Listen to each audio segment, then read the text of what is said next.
সেদিন প্রচণ্ড ঠান্ডা পড়েছিল। বাইরে ছিল হাট কাঁপানো ঠান্ডা আর প্রবল বাতাস।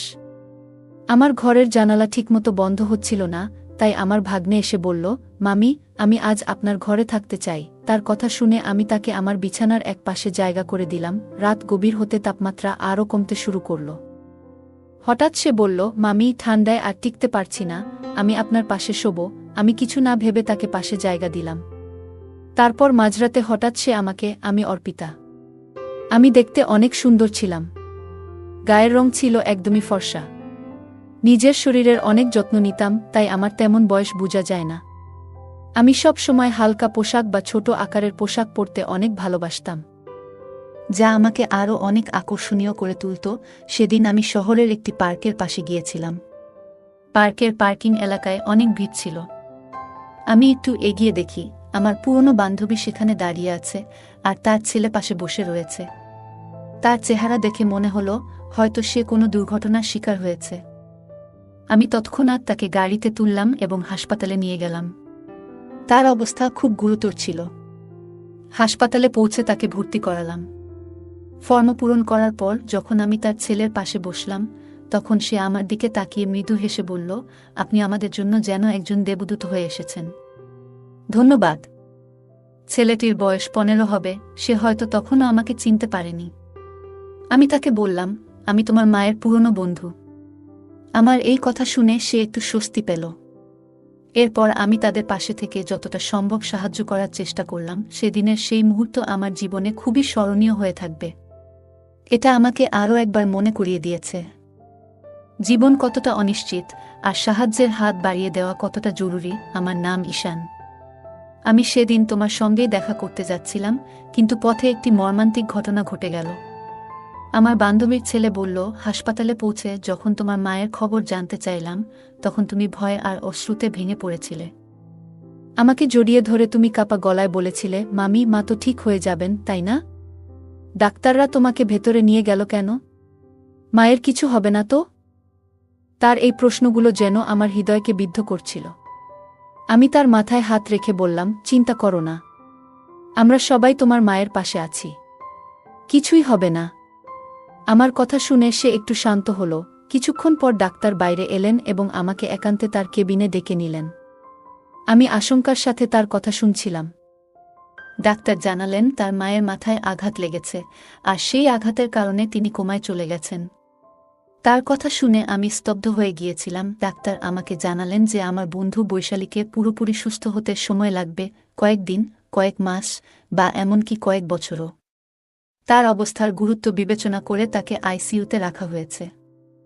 ডাক্তারদের কথা শোনার পর আমি বাইরে এসে বৈশালীর ছেলের সঙ্গে কথা বললাম। তাকে বললাম, ডাক্তার বলেছেন তোমার মায়ের চিকিৎসা চলবে, আর তাকে কিছুদিন হাসপাতালে থাকতে হবে। আমার কথা শুনে সে উদ্বিগ্ন হয়ে বলল, তাহলে আমি কোথায় থাকব? মা যদি এখানে থাকেন, আমি একা কিভাবে থাকব? আমি তাকে আশ্বস্ত করে বললাম, তুমি চিন্তা করো না, যতদিন তোমার মা সুস্থ না হন তুমি আমার সঙ্গেই থাকবে।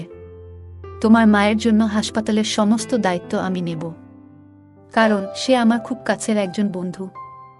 এরপর আমি জানতে চাইলাম, তোমার বাবার কথা কি ভাবছ? তিনি কোথায় আছেন? সে মাথা নিচু করে বলল, মায়ের সঙ্গে বাবার ঝগড়া হয়েছিল। তারপরে মা রাগ করে আমাকে নিয়ে এখানে চলে এসেছিলেন। আমি বাবার কাছে ফিরে যেতে পারবো না, কারণ তার কাজ বাইরে, আর তিনি এখন কোনো গ্রামে আছেন তাও জানি না। এমনকি আমি নিজেও তার সঙ্গে দূরত্ব বজায় রেখেছি।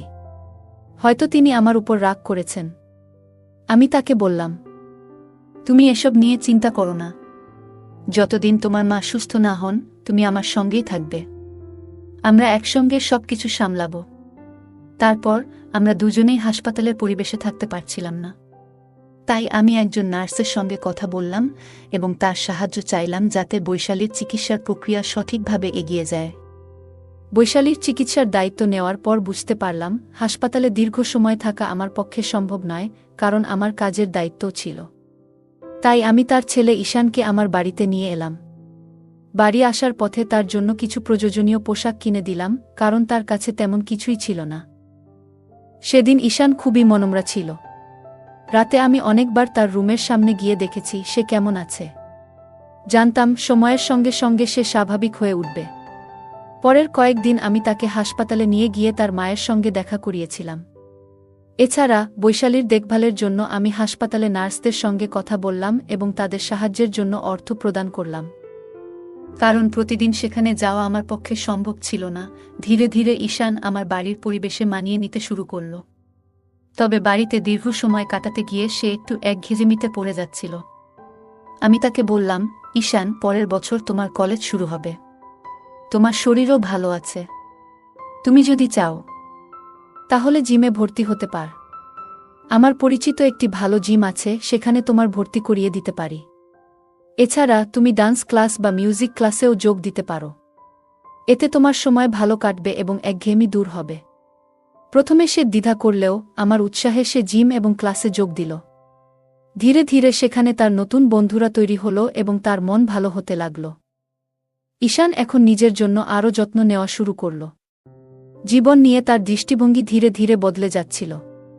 আমার মনে হল সে কেবল তার শৈশবের কঠিন সময়গুলো কাটিয়ে উঠছিল এবং তার সামনে একটি নতুন ভবিষ্যৎ অপেক্ষা করছিল।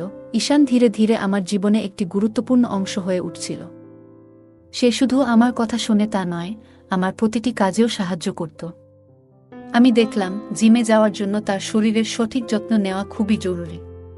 তাই আমি প্রতিদিন তার জন্য পুষ্টিকর খাবারের ব্যবস্থা করতাম। এক রাতে আমি ঈশানের ঘরে দুধ নিয়ে যাচ্ছিলাম।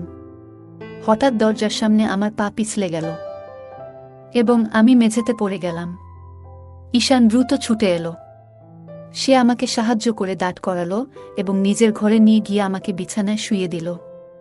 তার এই সাহসিকতা এবং যত্নশীলতা দেখে আমি অবাক হয়ে গিয়েছিলাম। সে আমার হাত থেকে পড়ে যাওয়া দুধ পরিষ্কার করল এবং তারপর খুব যত্ন সহকারে আমার পায়ে মালিশ করতে শুরু করল।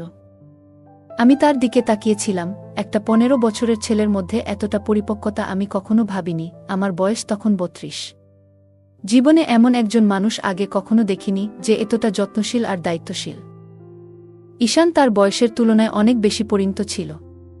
তার কাজ করার ধরন, তার দায়িত্ববোধ সবকিছুতেই একটা বিশেষত্ব ছিল। পায়ে মালিশ করার সময় আমি মৃদু হেসে বললাম, ঈশান, আমি তো তোকে সবসময় ছোট মনে করতাম, কিন্তু আজ তুই প্রমাণ করলি যে তুই কতটা দায়িত্ববান। তোর এই পরিণত আচরণ আমাকে সত্যিই অবাক করেছে। সেদিন আমি প্রথম বুঝলাম, মানুষের বয়স নয়, তার মন এবং কাজ করার দক্ষতাই তাকে আলাদা করে তোলে।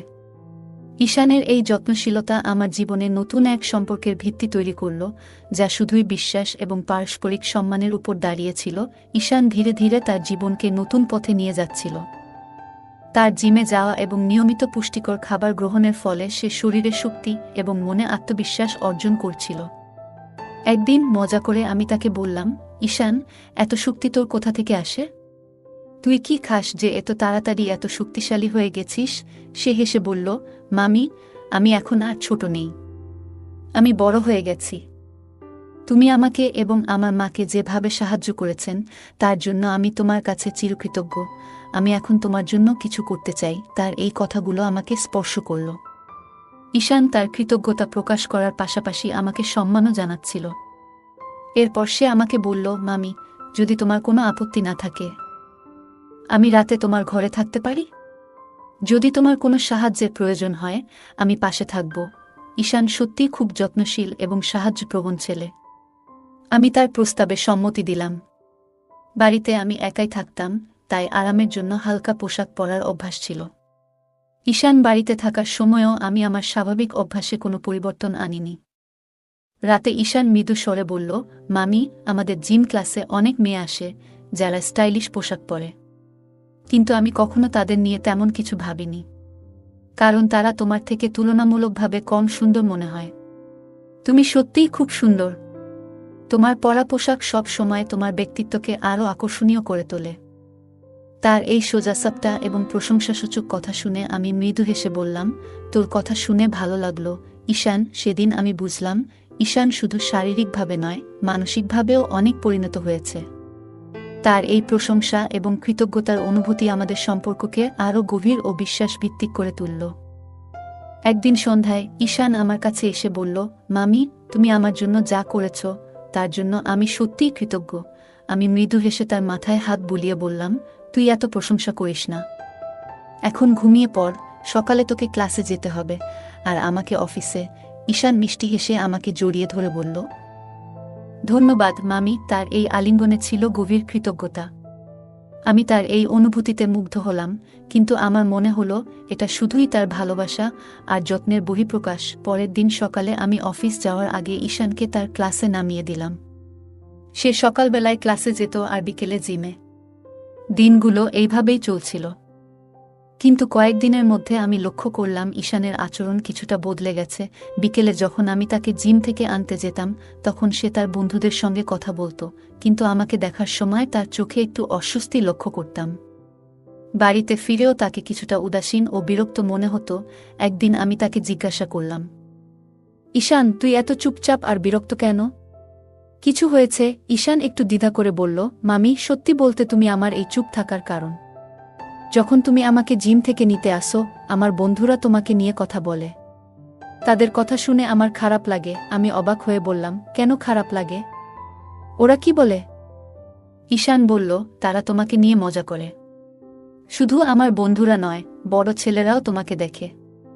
তুমি যেমন আসেন তেমনই থাকো। কিন্তু আমি চাই না তোমার দিকে কেউ তীর্যক দৃষ্টিতে তাকাক, কারণ তুমি আমার জীবনের এক বিশেষ মানুষ, আর তোমাকে আমি সেভাবেই দেখি। তার এই কথা শুনে আমি বিস্মিত হলাম।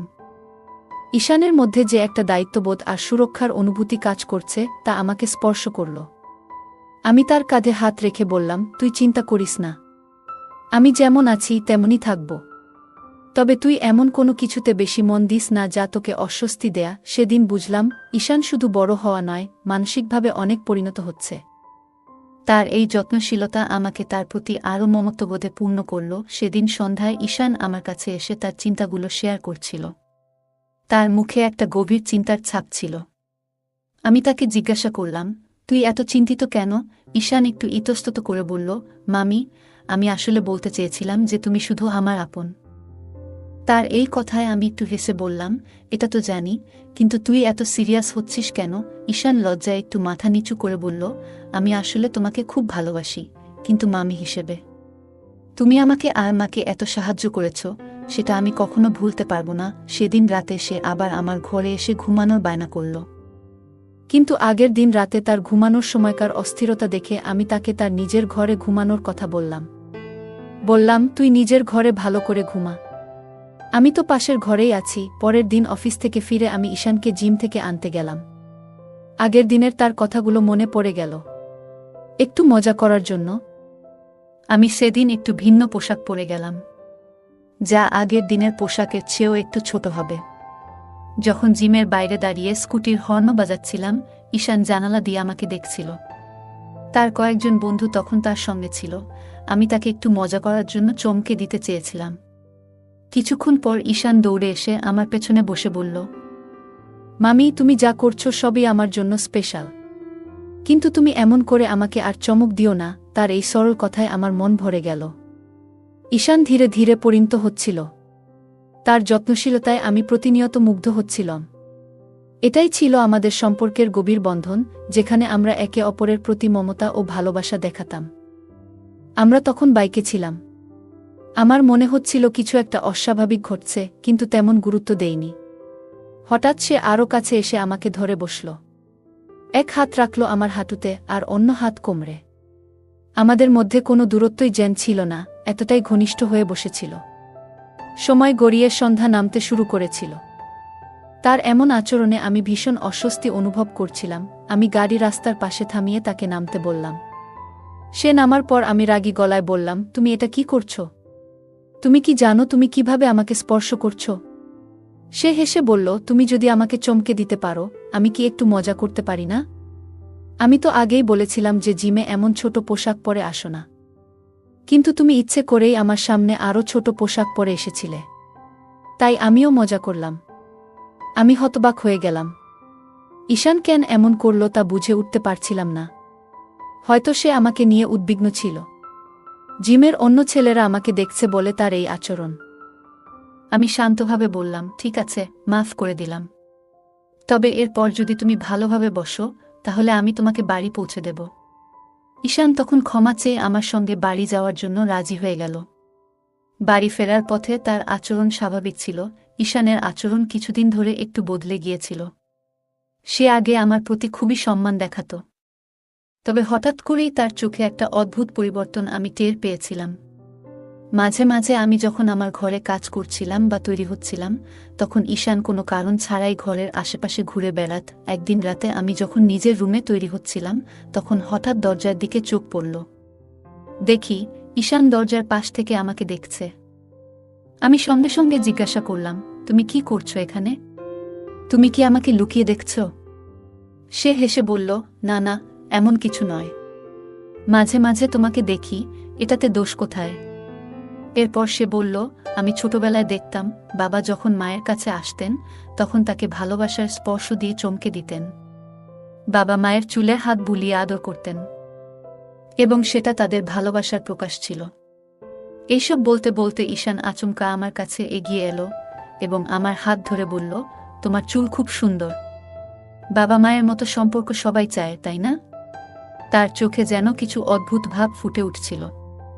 আমি চুপচাপ দাঁড়িয়েছিলাম এবং তাকে বললাম, তোমার মাথায় ঠিক কি চলছে? এসব কথা এখনই বন্ধ করো। আমি একটু কড়া সুরে বলার পর ঈশান লজ্জিত মুখে সরে গেল এবং বলল, মাফ করো, আমি হয়তো ভুল করেছি। ঈশান আমার হাত ধরে বলল, মামি, তুমি জানো মা বাবার ভালোবাসা দেখে বড় হয়েছি। এখন মা এতদিন অসুস্থ থাকায় আমি সেই মুহূর্তগুলো আর দেখতে পাই না। আমি তাকে বুঝিয়ে বললাম, তোমার মা ঠিক হয়ে যাবে। সবকিছু আবার আগের মতো হয়ে উঠবে। তুমি ধৈর্য রাখো। পরের দিন রাতে ঈশান এসে বলল, মামি, আজ রাতে খুব ঠান্ডা পড়ছে। আমার ঘরের জানালা ঠিকমতো বন্ধ হচ্ছে না। এমন হলে আমি অসুস্থ হয়ে যাব।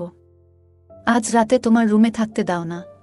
আমি তাকে বললাম, তোমার ঘরের জানালাটা দেখে ঠিক করে দিই, কিন্তু সে আমাকে দেখতেও দিল না। সে জোর করে বলল, আমি তোমার রুমেই ঘুমাবো। ঠান্ডায় কাঁপতে কাঁপতে সে আমার পাশে এসে শুয়ে পড়ল। আমি কিছু বলার আগেই দেখলাম সে আমার কম্বলের ভেতরে ঢুকে গেছে। কম্বলের নিচে তার হাত আমার দিকে এগিয়ে এলো। সে ফিসফিসিয়ে বলল, মামি, তুমি জানো তুমি কত সুন্দর, কিন্তু তোমার জীবনে একটাই অভাব, সেটা হলো সঙ্গ। তুমি এমন একজন মেয়ে যার জীবন একা থাকা উচিত নয়। আমি শান্তভাবে তাকে বললাম, তুমি এখন শুয়ে থাকো, আমি সবকিছু ঠিক রাখব। তবে তোমার এই চিন্তাভাবনা বন্ধ করো। ঈশান হঠাৎ করে আমার দিকে এগিয়ে এসে বলল, তোমার সৌন্দর্য আমাকে মুগ্ধ করে। আমি আর দূরে থাকতে পারছি না। আজ থেকে তোমার যত্ন নেওয়ার দায়িত্ব আমার। তার আচরণে আমি অবাক হয়ে গেলাম। সে আমার কাছে এসে ফিসফিসিয়ে কিছু বলতে চাইল, কিন্তু তার চোখে একটা অদ্ভুত দৃষ্টি ছিল। আমি সতর্ক হয়ে গেলাম। হঠাৎ বুঝতে পারলাম সে কিছু করতে চাইছে যা অস্বাভাবিক। আমি দ্রুত চিৎকার করে উঠলাম, ঈশান, তুমি কি করছো? এখান থেকে সরে যাও। আমার আওয়াজে পাশের ঘরে থাকা কুলদীপ উঠে এলো। লাইট জ্বালিয়ে সে পরিস্থিতি বুঝতে পারল। কুলদীপ ছিল ঈশানের বাবা, যার সাথে আমার গোপন সম্পর্ক ছিল। সে আমার পাশের ঘরেই আমার জন্য অপেক্ষা করছিল। কুলদীপ এগিয়ে এসে ঈশানকে বলল, তুমি এভাবে আচরণ করছো কেন? এটা কি ঠিক? ঈশান একটু থেমে বলল, আমি জানি না কেন, কিন্তু আমি নিজের আচরণ নিয়ন্ত্রণ করতে পারছি না। আমি কুলদীপের দিকে তাকিয়ে বললাম, তোমার ছেলের এই আচরণ আমার জন্য খুব অস্বস্তিকর। তুমি তার সাথে কথা বলো এবং বোঝাও যে এই ধরনের আচরণ গ্রহণযোগ্য নয়। কুলদীপ ঈশানকে নিয়ে বাইরে চলে গেল, আর আমি মনে মনে ভাবলাম, এমন পরিস্থিতি যাতে আর না হয় তার জন্য সবাইকে সতর্ক হতে হবে। ঈশান আমার দিকে তেড়ে এলো, কিন্তু তখনই কুলদীপ তাকে ধরে থামিয়ে দিল। ঈশান রাগে বলল, তোমার কথাগুলো শুনে আমি আর চুপ থাকতে পারছি না। তুমি জানো, কিছুদিন আগে আমার হাতে একটা চিঠি এসেছে। সেটা আমার মায়ের লেখা। যখন আমি সেটা পড়লাম তখন সবকিছু পরিষ্কার হলো। সে থেমে একটু গভীর নিঃশ্বাস নিয়ে বলল, গত কয়েক মাস ধরে মা বাবার মধ্যে অশান্তি চলছিল। শুরুতে আমি কিছুই বুঝতে পারছিলাম না, কিন্তু ধীরে ধীরে জানলাম বাবার জীবনে অন্য একজন নারী এসেছে। সেই কারণেই তাদের সম্পর্ক এতটা খারাপের দিকে গেছে। আমি স্তব্ধ হয়ে তার কথা শুনছিলাম। ঈশান বলল, মাকে জিজ্ঞেস করেছিলাম, কিন্তু মা কখনো বাবার সম্পর্কে খারাপ কিছু বলেনি। একদিন গার্ডেনে মা তোমার সঙ্গে কথা বলেছিল, সেটা আমি শুনেছিলাম। পরে যখন মায়ের অ্যাক্সিডেন্ট হলো, তখন হাসপাতালে থাকা অবস্থায় সেই চিঠিটার কথা জানলাম।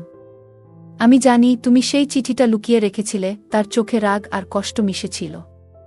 সে বলল, তোমার মতো মানুষদের কারণে মানুষ বিশ্বাস হারায়। তুমি কিভাবে অন্যের জীবনে এতটা নষ্টামি করতে পারো? তোমার মতো মানুষ কখনো কারো সত্যিকারের ভালোবাসা পেতে পারে না। আমার মা শেষ পর্যন্ত তোমার মতো একজনের কারণে এই অবস্থায় পড়েছে। আমি হতবাক হয়ে গেলাম, কিছু বলার ভাষা হারিয়ে ফেলেছিলাম। কুলদীপ তাকে শান্ত করার চেষ্টা করছিল। পুরো পরিস্থিতি এতটাই জটিল হয়ে উঠেছিল যে মনে হলো কিছু সম্পর্ক কখনো সহজে মিটমাট করা যায় না। সাম্প্রতিক সময়ে আমার মা এক ধরনের মানসিক অশান্তিতে ভুগছিল। তাকে প্রায়ই একটি ইনজেকশন নিতে দেখা যেত। আমি যখন কারণ জানতে চাইতাম, সে বলতো এটা একটা সাধারণ ক্যালসিয়াম ইনজেকশন। কিন্তু একদিন আমি ডাক্তারকে কথা বলতে শুনে বুঝতে পারি যে বিষয়টা মোটেই সাধারণ নয়। ডাক্তার জানিয়েছিলেন ইনজেকশনের কারণে তার শরীরে একাধিক সমস্যা তৈরি হয়েছে এবং এর ফলেই সে একদিন হঠাৎ করে অচেতন হয়ে পড়ে। সেখান থেকেই শুরু হয় তার আরও বড় সমস্যার পথচলা। এই ঘটনাগুলো আমাকে ভীষণ অবাক করে দেয়। তখন ঈশান বলে উঠল, আমার মা এতদিন ধরে যে সমস্যার মধ্যে দিয়ে যাচ্ছিলেন তার মূল কারণ তুমি তাকে এমন এক ভুল পথে নিয়ে গেছ যেখান থেকে সে আর ফিরে আসতে পারেনি। এই হাই ডোজ ইনজেকশনই তাকে শেষ পর্যন্ত কোমায় পাঠিয়েছে। আমি চুপচাপ দাঁড়িয়েছিলাম। সত্যি বলতে আমার ভিতর এক ধরনের অপরাধবোধ ছিল। ঈশান আরও বলল, আমি মায়ের ব্যাগ থেকে সেই ইনজেকশন পেয়েছি। মা শুধু ভুক্তভোগী, তার নিজের কোনো দোষ ছিল না। কিন্তু তোমার ভুলের শাস্তি আজ সে পেয়েছে। এখন সময় এসেছে তুমি নিজেও সেই শাস্তি পাও। তার এই কথাগুলো আমাকে স্তব্ধ করে দিল। আমি বুঝতে পারছিলাম না কি বলবো। আমার মুখ থেকে শব্দ বের হচ্ছিল না। সত্যি বলতে আমিও অনেক বড় ভুল করেছি। তবে এই ভুলের জন্য আমি একা দায়ী নই। কুলদীপও সমানভাবে জড়িত। আমি কুলদীপের প্রতি পাগলের মতো আসক্ত ছিলাম। যদিও জানতাম সে বিবাহিত, তবুও তাকে ছেড়ে যেতে পারিনি। আমাদের সম্পর্কের জটিলতা বাড়তেই থাকে। একসময় আমি ঈশানকে তার মায়ের অভাব পূরণের প্রতিশ্রুতি দিয়েছিলাম এবং কুলদীপও তার স্ত্রী থেকে দূরে থাকার সিদ্ধান্ত নিয়েছিল। কিন্তু বিধাতা যেন আমাদের জীবনে অন্য কিছু লিখেছিলেন।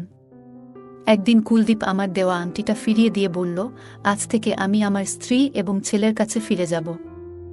আমি তাদের অনেক কষ্ট দিয়েছি, এবার তাদের জন্য কিছু করব। আমাদের সম্পর্ক এখানেই শেষ। আমি কুলদীপের কথা শুনে বোবা হয়ে গিয়েছিলাম। আমাদের জীবনে ঘটে যাওয়া ঘটনাগুলো যেন একটি শিক্ষার মতো ছিল। কিছু সম্পর্ক কখনো মেরামত করা যায় না। কুলদীপ বলল, আমি আর আমার ছেলেকে কোনো দুঃখ দিতে চাই না। যদি আবার তাদের কষ্ট দিই তবে ঈশ্বর আমাকে ক্ষমা করবেন না। আমার স্ত্রী আমাকে এমন এক অপরাধী বানিয়েছে যার বোঝা আর আমি বহন করতে পারছি না। তুমি দয়া করে আমার জীবন থেকে সরে যাও। আর কখনো কোনো বিবাহিত মানুষের সঙ্গে সম্পর্ক গড়ে তুলো না। সেদিন কুলদীপ আমাকে ছেড়ে চলে গেল। আমি আবার একা হয়ে পড়লাম। আমার এই একাকিত্বের পেছনে ছিল আমার নিজের স্বার্থপরতা আর মিথ্যা অহংকার। আমি এতটাই কুলদীপের প্রেমে অন্ধ হয়ে গিয়েছিলাম যে কখনো ভাবিনি তার স্ত্রী আর সন্তান আছে।